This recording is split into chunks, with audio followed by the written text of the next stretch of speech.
네, 사랑하는 성도 여러분, 여러분들은 인생에 있어서 얼마나 많은 기회들을 잡아 오셨었습니까? 인생에 한번 돌아보시면은 야, 이때 정말 내게 엄청난 기회가 있었었는데 라고 생각하셨던 그 때가 있으십니까? 제가 이제 우리 교회 오고서 이제 많은 집사님들께서 그런 이야기를 해주시는 것을 들었습니다. 이제 지금 원곡 가는 길이 원래 옛날에는 뭐였죠? 네, 다 배밭이었죠. 네. 그런데 지금은 뭐가 됐죠? 네, 엄청 좋은 곳이 많이 되었죠. 그래서 그런 이야기들을 많이 하시더라고요. 야, 옛날에 내가 그 땅을 살 기회가 있었었는데 사놓을 걸. 막 이렇게. 네. 옛날에 내가 그 땅을 사놓을 기회가 있었는데 지금 사놨으면은 야, 내가 정말 부자가 됐을 건데라고 말씀을 하시더라고요. 이 기회라는 것은 우리 가운데 있어서 항상 주어지지는 않습니다. 항상 주어지지는 않지만 우리가 그 기회를 또 주어지지 않는 것을 알아보는 것도 사실은 참 쉽지가 않습니다. 그러니 잡는 것은 어떻게 보면은 더 어려운 문제일 수 있겠죠.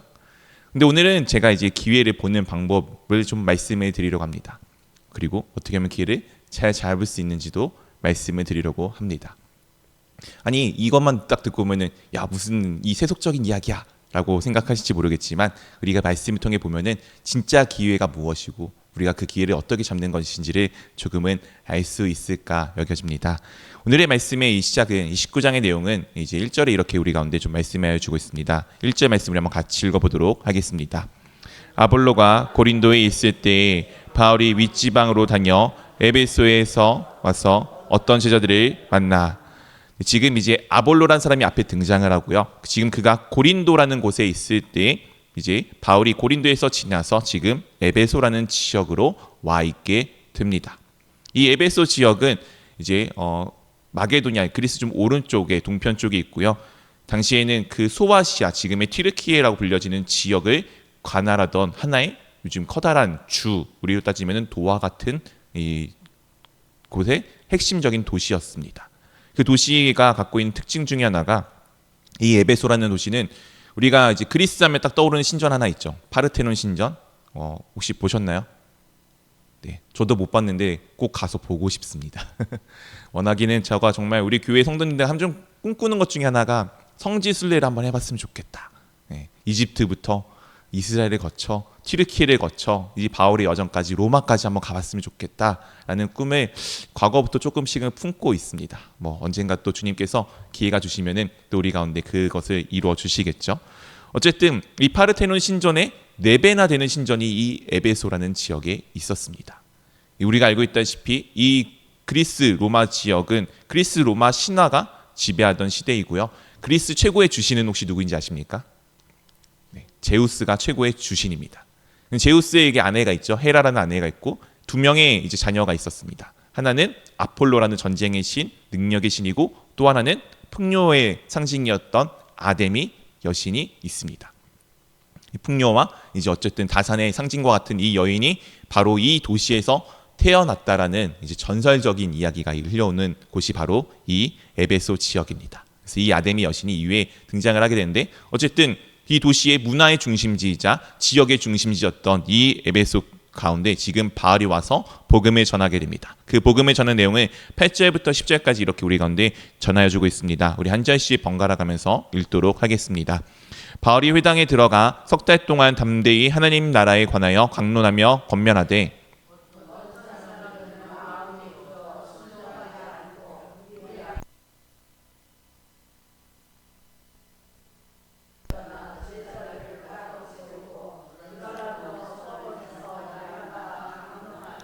네, 10절 같이 읽겠습니다. 2해 동안 이같이 하니 아시아에 사는 자는 유대인이나 헬라인이나 다 주의 말씀을 듣더라.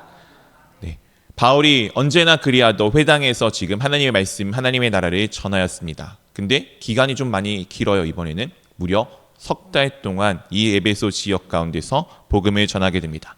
그러자 어떤 사람들은 그 말씀을 잘 담는데 또한 언제나 그리하였던 어떤 사람들은 듣지 아니하고 그 내용을 그 말씀을 배척하기를 시작합니다.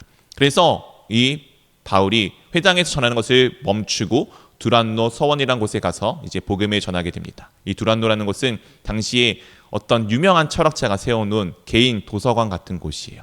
그래서 이 도서관에서 말씀을 날마다 전하는데 무려 2년 동안 이곳에서 말씀을 매일같이 전하게 됩니다. 그래서 그때 이 말씀을 누가 듣느냐? 이 지역에 살고 있는 유대인이나 헬라인 모든 사람들이 다 주님의 말씀을 들을 수 있는 기회가 이 바울을 통해서 전해지게 됩니다. 그리고 이 일을 통해서 얻어지는 결과가 무엇이냐? 20절에 이렇게 우리 가운데 말씀하여 주고 있습니다. 우리 한번 같이 읽어보도록 하겠습니다. 이와 같이 주의 말씀이 힘이 있어 세력을 얻으니라. 이와 같이 무엇이 힘이 있었다고요?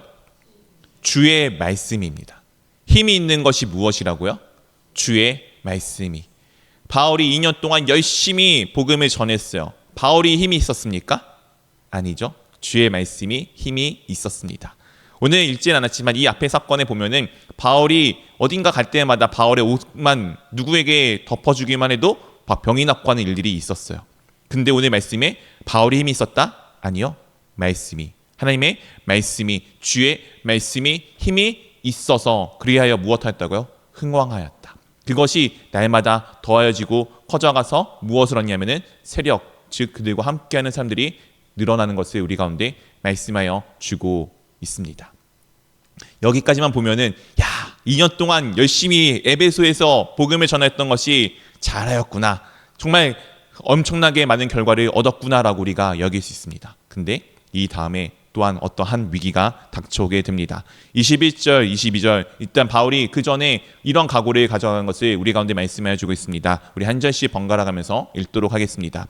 이 일이 있은 후에 바울이 마게도냐와 아가야를 거쳐 예루살렘에 가기로 작정하여 이르되 내가 거기 갔다가 후에 로마도 보아야 하리라 하고,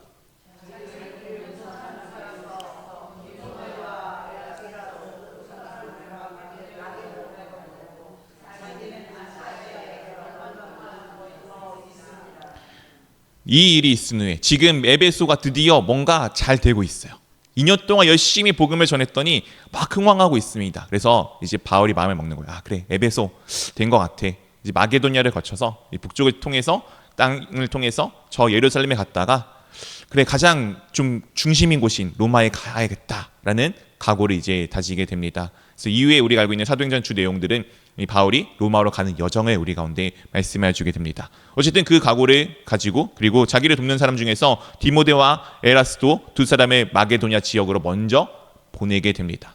이제 에라스도는 여기서도 처음 등장하는 사람이죠. 즉 바울이 지역 가운데 가서 복음을 전할 때마다 돕고 함께하는 사람들이 늘어나는 모습을 우리 가운데 계속해서 보여주고 말씀하여 주고 있습니다. 이런 상황 가운데 오늘 드디어 이 에베소에 어려운 일들이 닥치기 시작합니다.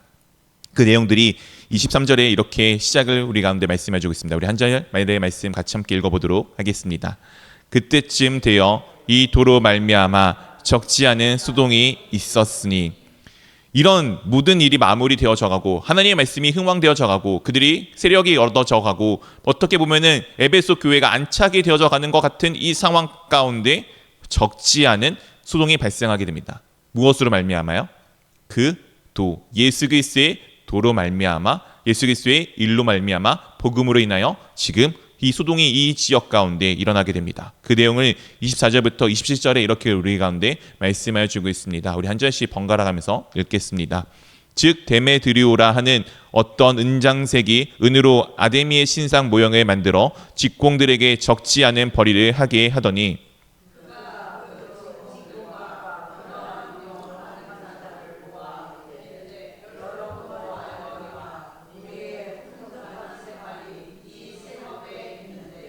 이 바울이 에베소뿐 아니라 거의 전 아시아를 통하여 수많은 사람을 권유하여 말하되 사람의 손으로 만든 것들은 신이 아니라 하니 이는 그들도 보고 들은 것이라.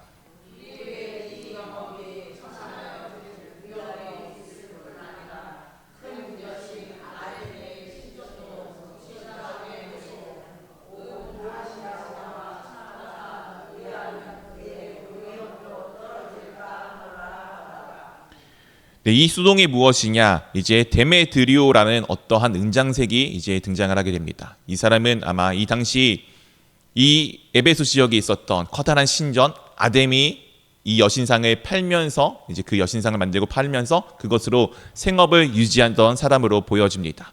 이 아데미 여신을 섬기기 위해서 이제 이 지역의 주변에 있는 수많은 사람들이 5월 때마다 이 에베소 지역을 방문하게 됩니다. 그때마다 무엇을 하냐? 이 아데미 여신상을 하나 사는 거예요. 사고서 그것을 가지고 집에 가서 어떠한 곳에 모셔놓습니다. 그리고 매일 아니면 할 수 있을 때마다 가서 기도를 하고서 복을 받기를 원해요. 왜냐하면 이 여신이 다산과 복과 풍요의 여신이었기 때문입니다. 그렇게 1년 동안 하고서 5월이 되면은 그 여신상을 다시금 갖다 주고 다시 새롭게 갱신해서 또 복을 새롭게 갖고 오는 그런 의미로 이 당시의 시대 사람들이 그런 생활들을 하였습니다.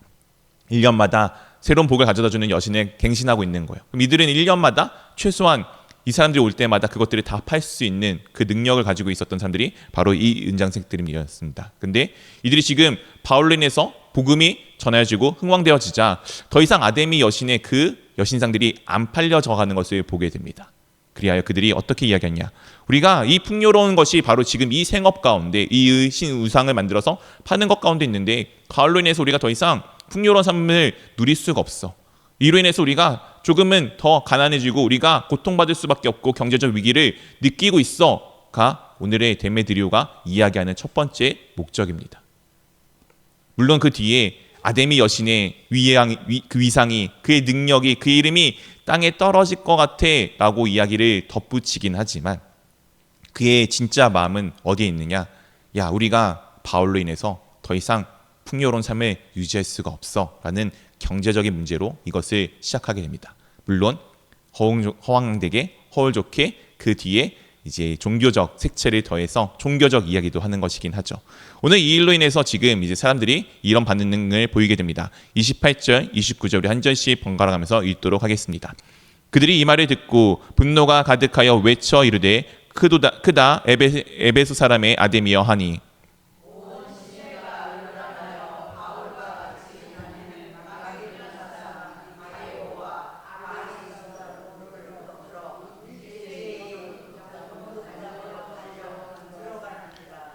그들이 이 은장색 데메드리오가 한 말을 수많은 사람들이 듣고서 어떻게 하였다고요? 분노하였습니다. 왜냐하면 내 경제적 타격이 왔기 때문이요. 아데미 여신의 위상이 떨어진 것도 있겠지만 아마 대부분은 내 경제적인 문제가 발생하였기 때문에 그럴 것입니다. 분노가 가득하여 외칩니다. 크다 에베소 사람의 아데미여. 아데미를 지금 찬양하는 것처럼 그들이 막 하여서 이제 바울과 함께하고 있던 사람들을 끌고서 어디로 가느냐? 사람들이 많이 모일 수 있는 연극장으로 이제 들어가게 됩니다. 그렇게 그들이 그곳에서 이 크다 아데미어를 무려 이 시간 동안 외치게 됩니다. 34절 말씀 우리 한번 같이 읽어보도록 하겠습니다. 그들은 그가 유대인인 줄 알고 다 한 소리로 외쳐 이르되 크다 에베소 사람의 아데미어 하기를 2시간이나 하더니 우리 사랑하는 성도 여러분 혹시 기도 2시간 정도 해보셨습니까? 네, 아유 힘들어요부터 나오시죠. 네, 오늘 지금 2시간 동안 뭐 했다고요? 네, 에베소 사람의 아데미어, 네, 크다 에베소 사람의 아데미어를 2시간 동안 열심히 외쳤습니다. 왜 그런지 우리가 앞에서 보았잖아요. 지금 아데미 신상의 위치가 떨어지고 그 다음에 자신들의 생업에 타격을 받을 것 같으니까 막 외치는데 이 내용을 앞에 조금 32절에 재미있게 우리 가운데 말씀을 주고 있습니다. 우리 한번 같이 읽어보도록 하겠습니다. 사람들이 외쳐 어떤 이는 이런 말을 어떤 이는 저런 말을 하니 모인 무리가 분란하여 태반이나 어찌하여 모였는지 알지 못하더라. 재밌는 이야기입니다. 우리도 이런 비슷한 상황들이 있죠. 갑자기 사람들이 막 몰려가요. 어디 가서 막 몰려서 막 갔는데 따라갔는데 왜 왔어요? 왜 왔어요? 막 뭐라 외치니까 막 하는데 뭐 하는 거예요?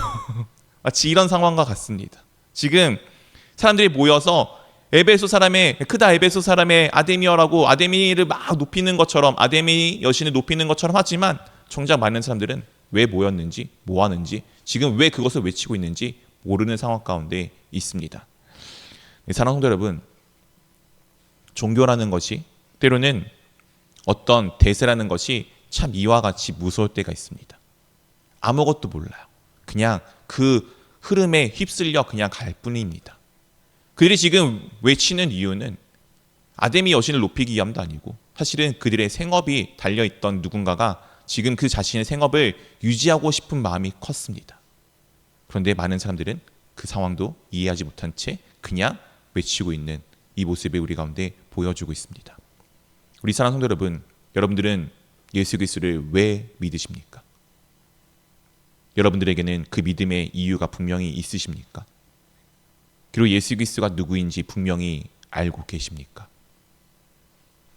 우리 가운데는 그 알미, 믿음이 상당히 중요합니다. 야, 우리 교회에 누군가가 이렇대, 누군가가 저렇대. 또 중요하지만 진짜 중요한 것은 내가 내 주님을 내 말로, 내 입술로 고백할 줄 알아야 합니다. 그리고 할 수 있으면 그 말씀이, 내 고백이 성경의 말씀과 동일해야 하겠죠. 누군가의 이야기, 누군가의 모습 중요하지만 나의 모습, 나의 행위는 어떠한지를 보실 줄 알아야 하는 것이 또한 상당히 중요합니다. 오늘 정말 많은 사람들이 이 가운데 모여있지만 왜 모였는지 몰랐어요. 아데미 여신을 찬양한 것 같은 종교적 모습이지만 대부분은 그 이유를 알지 못하였습니다. 혹여 우리도 그렇지는 아니한지 돌아보시기를 원합니다. 오늘 말씀의 제목이 뭐였죠? 기회를 보는 방법이었습니다. 이것과 기회가 무슨 관계야? 라고 말씀하실지 모르겠지만 오늘 에베소 교회 가운데 지금 이런 소동이 있는 것을 바울이 이곳에서, 이 에베소에서 한 번, 두 번의 정도 아니면 네 번까지 편지를 보내는 지역이 있었습니다. 바로 고린도 지역에 이 에베소에서 편지를 보냈습니다. 그리고 이 지역에 고린도에 편지를 보내면서 에베소에 대해서 바울이 이와 같은 말을 고린도전서에 남겨놓게 됩니다. 고린도전서 이제 16장 8절 9절 말씀인데 우리 한 절씩 번갈아 가면서 읽도록 하겠습니다. 내가 오순절까지 에베소에 머물려 함은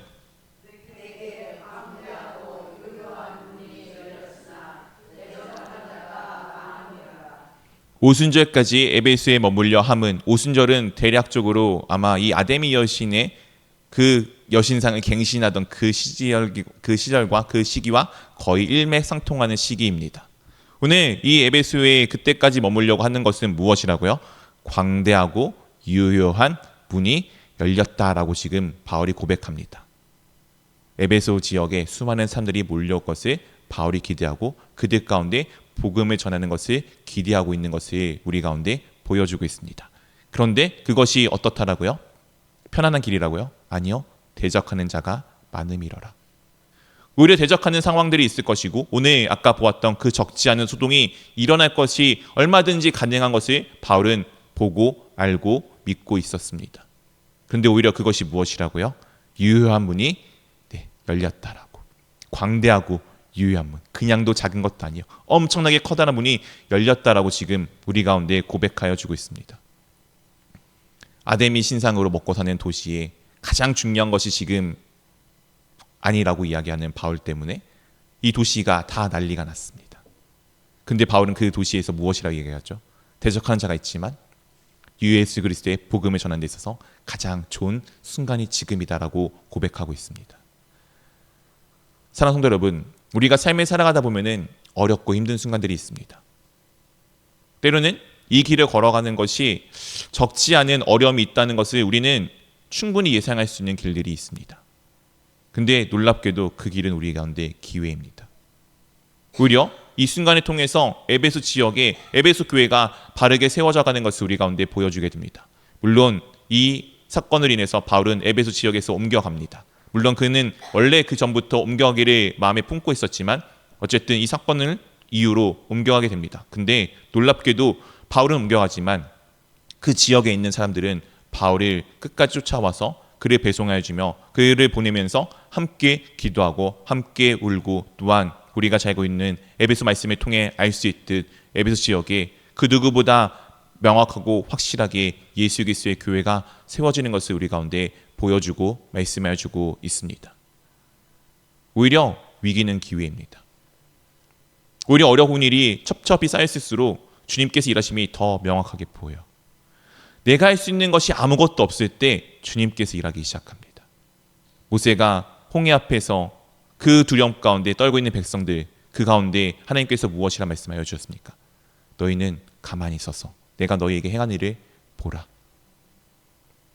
내가 어찌할 수 없는 그 담 앞에 내가 울고 쓰러져 있을 때 주님께서 일하심이 보이기 시작합니다. 기회를 보는 것은 그것입니다. 내가 무언가 하려고 하는 게 아니에요. 주님께서 일하심을 보는 겁니다. 어려움은 그렇기에 우리 가운데 기회입니다. 왜냐하면 내가 그 어려움을 극복할 수 없고 하나님께서 일하심을 보는 상황이 되기 때문이죠. 그 경험이 쌓이면은 내 삶을 주관하고 계신 분이 누구인지를 알게 됩니다. 내 삶을 주관하시는 분은 누구이십니까? 우리 주님이신 예수 그리스도이십니다. 오늘 에베소에 놀라운 소동이 있었습니다. 그리고 이 일로 인하여 어쨌든 바울은 이 지역을 떠나가게 됩니다. 그런데 놀랍게도 그 지역이 그래서 예수 그리스도가 사라졌습니까? 아니죠. 그 지역에 수많은 사람들이 세워졌고 교회가 세워지게 되었습니다. 하나님을 믿는 예수 그리스도를 구주로 모시고 주로 영접하고 살아가는 사람들이 그 지역에 여전히 남겨져 있고 그들이 온전하고 바르게 세워져감을 우리는 말씀을 통해 볼 수가 있습니다. 교회는 사람을 세우는 곳입니다. 건물이 아니라 사람을 세우는 곳입니다. 건물은 그 사람들이 세워지는 곳 가운데 담겨질 그릇이에요. 좋은 그 건물도 필요하긴 하겠지만 그 안에 사람들이 한 명씩 잘 세워지다 보면은 그것은 또한 자연스럽게 이루어져 가는 것입니다. 오늘 이 에베소 지역에 그런 기회가 왔던 거예요. 어려움이 있었지만 그 어려움을 넘어서니까 교회가 더 온전하고 완전하고 단단하게 세워지게 되었습니다.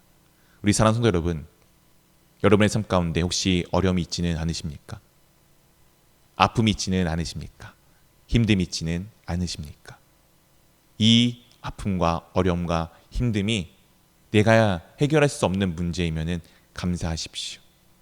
주님께서 일하시고 주님께서 일하심을 통해 하나님이 누구인지 우리가 볼 수 있게 될 것이며 그 문제가 지나고 나면 우리 가운데 하나님이 진정한 주님이셨구나, 주 하나님이 전능하신 하나님이시구나, 예수 그리스도가 내 삶의 주인이 되셨고 구주가 되셨구나를 고백할 수 있는 시간이 되어질 것입니다. 이것이 우리 가운데 기회이고 기회를 보는 방법입니다. 내가 아니라 하나님 하심을 보고 주 예수 그리스도와 동행하는 이 하루의 삶이 될 수 있기를, 그리고 매일매일의 삶이 될 수 있기를 주님의 이름으로 축원드립니다.